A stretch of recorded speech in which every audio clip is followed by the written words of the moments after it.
Chair, thank you very much. I think I've been covered largely, but I just want to emphasize one point that relates to the introduction of the report by the minister, if my listening was correct, that this was not a mission of South Africa.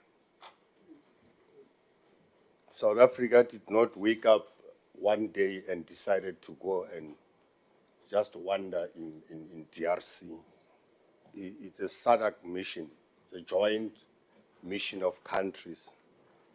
And just South Africa happens to be part of those countries, as it was decided in the meetings that we were told about here. But it seems like we are now taking an ownership as though this was our war. And therefore we are demanding answers from ourselves. But the answers must come from the joint body that has decided to deploy SADC soldiers in DRC. So my question will be, when will that body again convene so that we can get a report of SADC and MONUSCO on the basis of what has happened? How are they intending then going forward to address this matter? And as a country also will be part of that, and our answers will come there. But that does not, of course, say we shouldn't address ourselves about our involvement. But one thing that surprises me, we say we want answers from department and the defense. But we seems to be, some of our members, knowing more and having more reasons why we were there. But you want to ask for reasons why we were there. But you are saying, you are telling us why we were there. Diamonds, Ramaphosa, and so on. That means you are part of it somehow, maybe. You are only telling us indirectly that you are part of why, what needs to be protected there. So you must organize another meeting where perhaps you will come and tell us what more do you know beyond what our soldiers was there for, and which is what we are here to listen to, and then we can take an informed decision from the people who are involved. No, I didn't disturb you when you were talking. When you were talking about the bourgeoisie, you must come and tell us this bourgeoisie you know about. So, Chair, no, they must keep quiet. You must keep quiet when you were talking. No, keep quiet, please. Keep quiet. You are not going to tell me what to say. Keep quiet. No, keep quiet. I kept quiet. Keep quiet then. Honorable member, honorable member. No, you must keep quiet. I'm now talking my input. I'm not going to talk your input. Honorable members. Honorable members. Yes. Listen to the chair. We are not a minister. Listen to the chair. We are not expecting response. Listen to the chair. Honorable. Yes, you'll hear from us.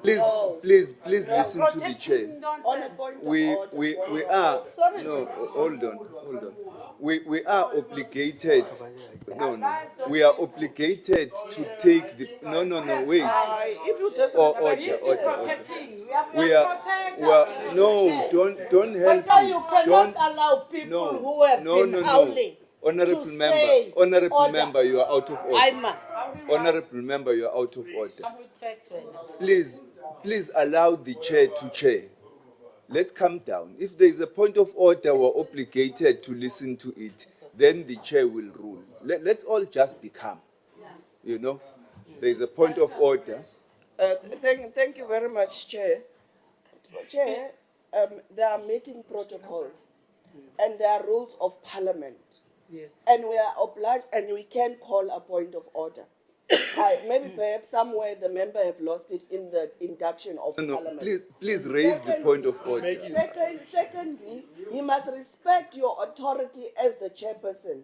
If for some weird reason he doesn't respect your authority as a chairperson of this committee, he must not bring it here. And thirdly, we have no part, Chief, of you sending soldiers there to die. Chair. That is Mr. Ramaphosa, because he's protecting Now, the this is- minerals you are not of raising- his white friends. You are not raising a point of order. We're not going to come there. Honorable members, you are not raising a point of order. You are debating with the speaker because you disagree. So there's a point of order. There's another point of order. Another one. Chair, we are entitled to have views, and at the same time we're entitled to ask questions.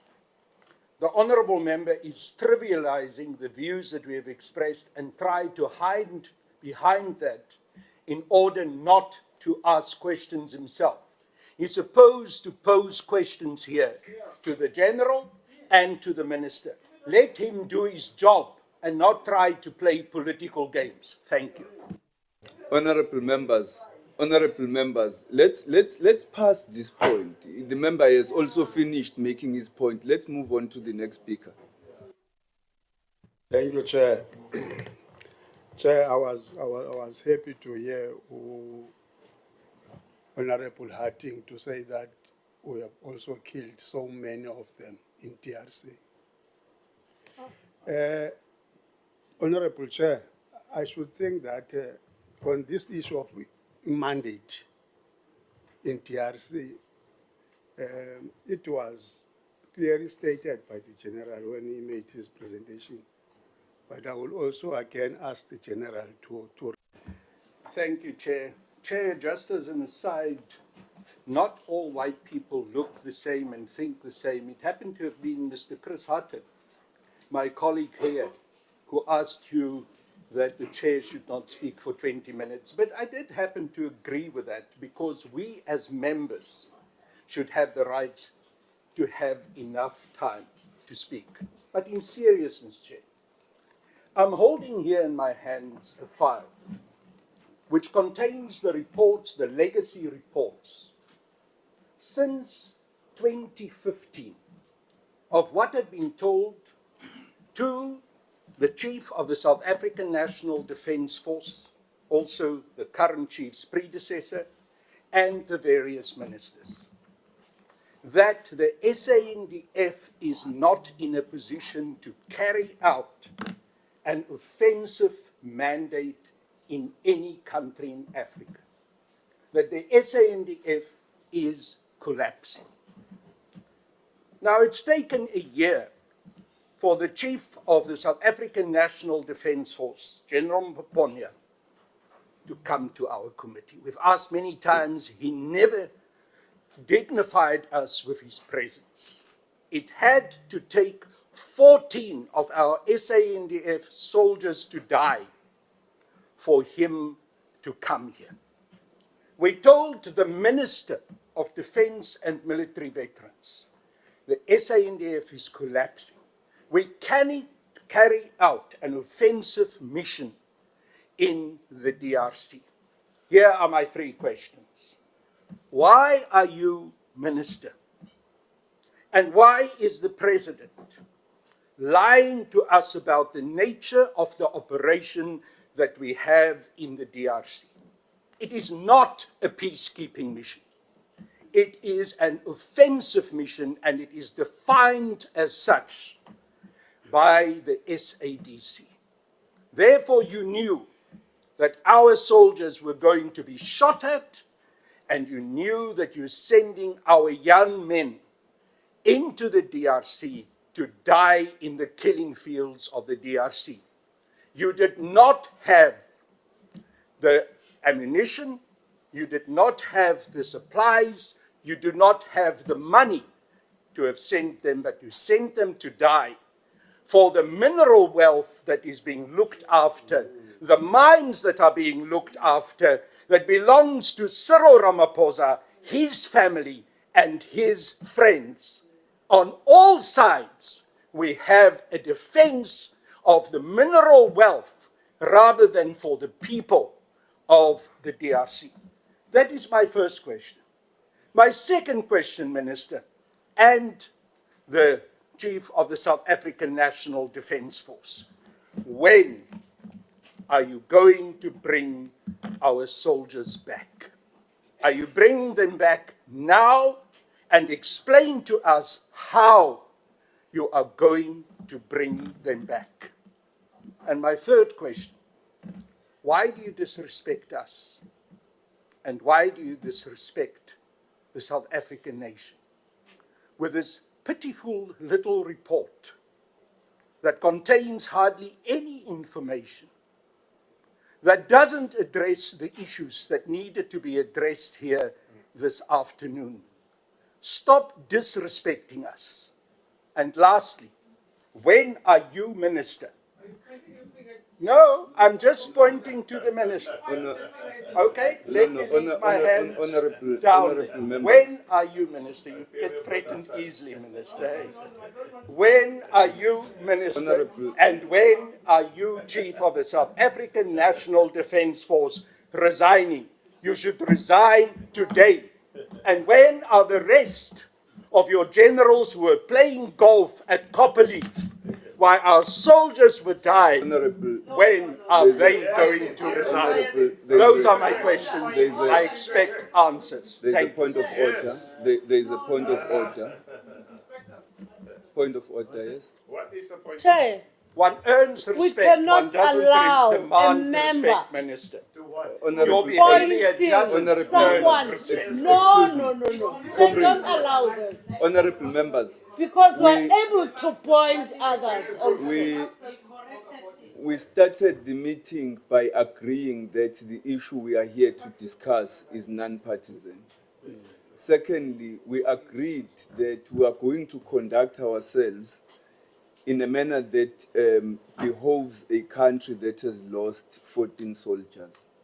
I suggest that we continue to do that in honor of our men who died in the DRC. And so I suggest that we conduct ourselves in that fashion, that the president, this meeting is a meeting on behalf of Parliament. The protocols of respect that Parliament confers on each member still apply here. And so the president must still remain the president, Mr. Ramaphosa, or honorable president or honorable Ramaphosa, so that we don't raise tempers unnecessarily. It then doesn't assist us to get the answers that we are looking for. Honorable Hattie.